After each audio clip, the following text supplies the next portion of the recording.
Baik Ustadz Atabe, kita ke informasi kriminal. Misteri pembunuhan seorang wanita yang membusuk dalam karung di perkebunan wilayah Bungo Jambi akhirnya terkuak. Tersangka tak lain adalah kakak kandung korban yang sering cekcok antar keduanya.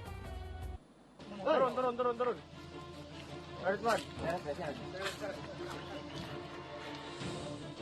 Dengan menyergap sebuah rumah pondok di perkebunan kopi Kecamatan Jangkat, Kabupaten Merangin, pria berusia 58 tahun ini tak berkutik saat dibekuk polisi di tempat ia bersembunyi. Pria Parubaya itu tak lain adalah tersangka pembunuhan terhadap adik kandungnya. Ya, korban bernama Intan Sarina, berusia 44 tahun, didapati sudah membusuk di dalam karung yang dibenamkan ke dalam rawa lalu ditutupi daun di wilayah Jujuhan Ilir, Kabupaten Bungo. Temuan jasad janda itu pertama kali diketahui warga yang tengah berkebun. Tersangka berdalih, peristiwa berdarah tersebut terjadi karena sering cekcok. Jadi sering bercekcok, kemudian sering mengeluarkan kata-kata kurang etis dan kurang sopan karena dia merasa kakak, kemudian akumulasi dari sakit hati tersebut ditambah sang kakak ini mencurigai adiknya sering keluar dengan laki-laki lain karena adiknya ini statusnya janda. Fakta lain terkuak bahwa tersangka sudah 2 kali menjadi residivis atas kasus penganiayaan dan pencabulan. Kini ia harus kembali merasakan dinginnya jeruji besi dengan ancaman hukuman 15 tahun penjara. Rick Harsen melaporkan dari Kabupaten Bungo. Ya, astagfirullahaladzim. Semoga pelaku yang tak lain adalah kakak kandung korban bisa dihukum seberat-beratnya dan keluarga yang ditinggalkan dapat diberi ketabahan. Amin ya robbal alamin. Ustadz Atabe Lutfi, bagaimana Islam menganjurkan hubungan antar adik dan kakak karena melihat kasus ini berawal dari cekcok dan miris sekali akhirnya berujung pembunuhan.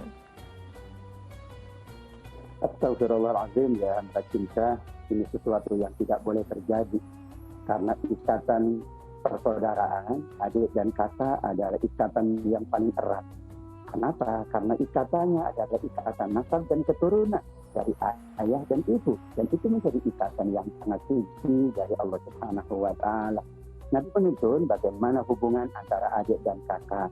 Malaika minna man lam yuwaqqir kabirana wa lam yarham saghirana. Satu ungkapan yang sangat sederhana tetapi amat sangat luhur maknanya. Bukan golongan kami, kata Nabi, kalau yang ada di atas yaitu kakak tidak mampu menyayangi adiknya dan tidak juga menjadi golongan kami kalau sang adik tidak mampu memuliakan, menghormati kakaknya. Atas dasar hadis ini, maka sesungguhnya hubungan antara adik dan kakak adalah hubungan penghormatan, hubungan penghargaan, dan hubungan kasih dan sayang. Karena posisi seorang kakak adalah lebih tinggi dari seorang adik, maka kakak punya kewajiban untuk mencurahkan kasih sayang, melindungi, memberikan hak-hak kepada adiknya, memberikan kebaikan-kebaikan. Sedangkan pada masa yang sama, karena adik adalah di bawah kakaknya, maka adik juga dituntun oleh Nabi untuk memuliakan, menghormati, menjalankan kewajiban-kewajiban kepada kakaknya. Kalau dua-duanya menjalankan itu, maka yang terjadi adalah hubungan adik dan kakak yang harmonis, yang baik. Hubungan yang saling menguatkan, hubungan yang saling membantu. Bukankah kadang-kadang tentu antara keduanya tidak sama nasibnya, tidak sama takdirnya. Yang satu mendapatkan anugerah lebih besar dari yang lain.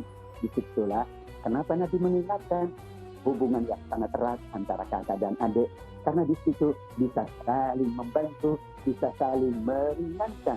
Saking pentingnya hubungan persaudaraan khususnya kakak dan adik, maka Nabi Muhammad SAW juga mengatakan di dalam sabdanya, sesungguhnya orang kalau membantu saudaranya, membantu adiknya, membantu kakaknya dengan bantuan apapun, nilai bantuannya menjadi 2 pahala.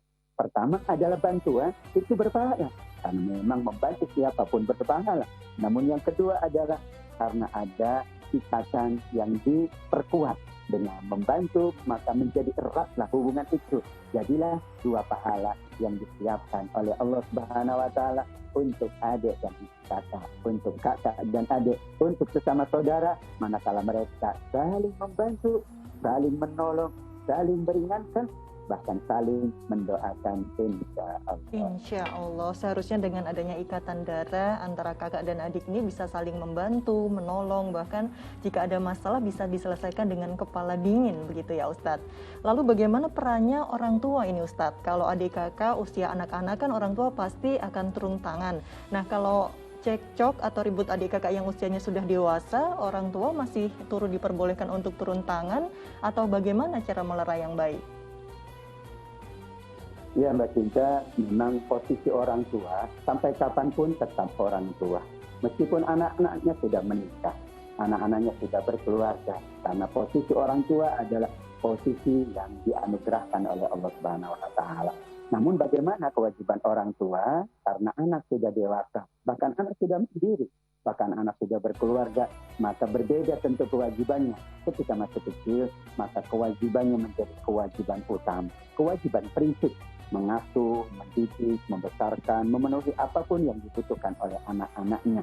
Sedangkan kalau anak itu sudah mandiri, sudah menikah, sudah dewasa, maka kewajibannya bukan kewajiban prinsip, tapi kewajiban secondary, bahasa Arabnya tatawu, yaitu ia punya hak juga untuk menyampaikan pandangan. Ia punya hak untuk menasihati keduanya kalau anak keduanya terlibat dalam perselisihan. Karena bagaimanapun seorang anak tentu akan mendengar apa yang dikatakan oleh orang tua.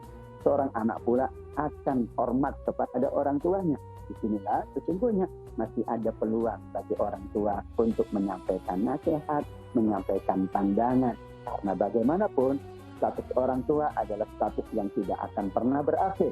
Meskipun orangnya sudah punya anak kembali, tetap saja ia adalah orang tua untuk anaknya. Dan karenanya ya, para ulama menuntun kita agar kita betul-betul menjaga hubungan baik dengan orang tua. Bahkan di sini adik dan kakak meskipun sudah dewasa, ia layak dan patut untuk minta pandangan orang tua. Minimal ia minta didoakan oleh orang tuanya. Wahai orang tua, wahai ayahanda, wahai ibunda, kami ada perselisihan. Dan perselisihan ini sudah berlarut panjang. Mohon doakan kami.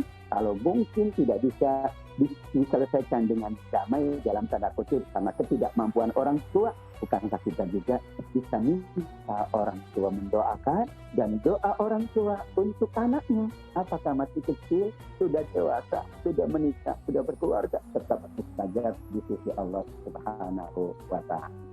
Masya Allah, luar biasa sekali doa orang tua sangat mustajab dan kita sebagai anak sampai kapanpun status orang tua tidak akan pernah berakhir meskipun sudah menikah ataupun sudah tua nantinya insya Allah semoga orang tua kita selalu diberi kesehatan sehat walafiat begitu ya Ustadz.